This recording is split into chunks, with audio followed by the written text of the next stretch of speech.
All right, y'all. Hi. It's been forever. First of all, happy welcome back from spring break. I hope you had a wonderful and enjoyable spring break.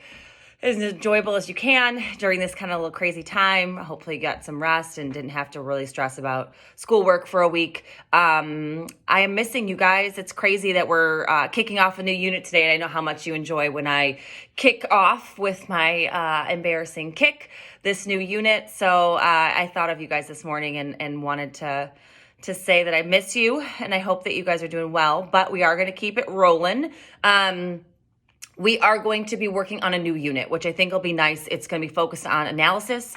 So we're focusing on art, music, poetry, modern stuff from the Harlem Renaissance.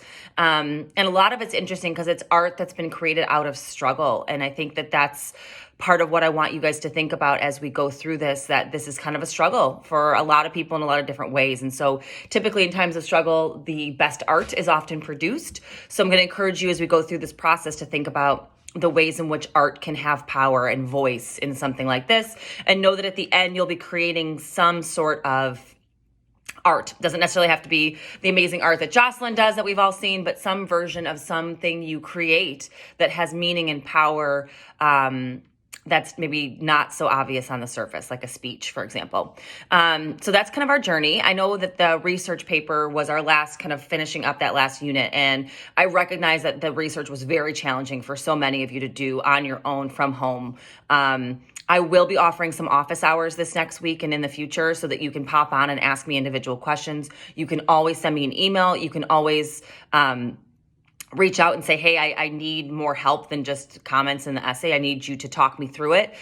We can get on a Google Meets call and I can literally walk you through it. I can also give you verbal feedback if that's helpful, as a video, anything that you think will help you get through the process, because that is a really important skill that we worked on with the research. And I know that you're going to see it outside of my classroom. And I want to make sure that you feel confident and comfortable engaging in that kind of research and creating that kind of paper, because you will be asked to do it again in college or wherever.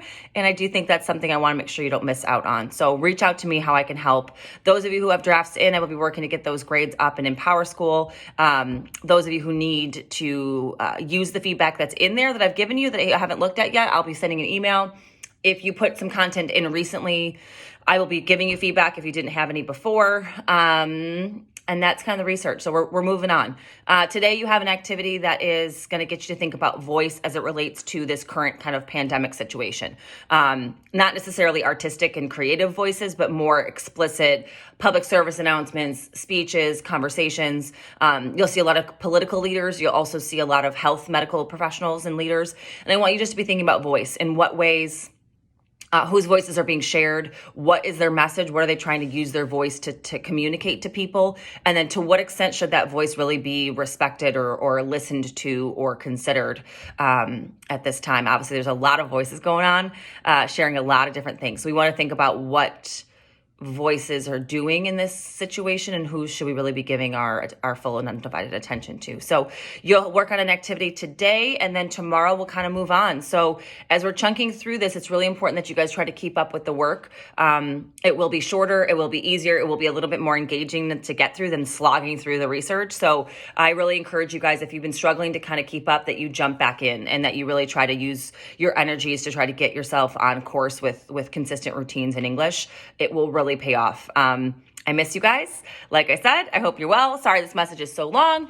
and I will talk to you soon. Bye.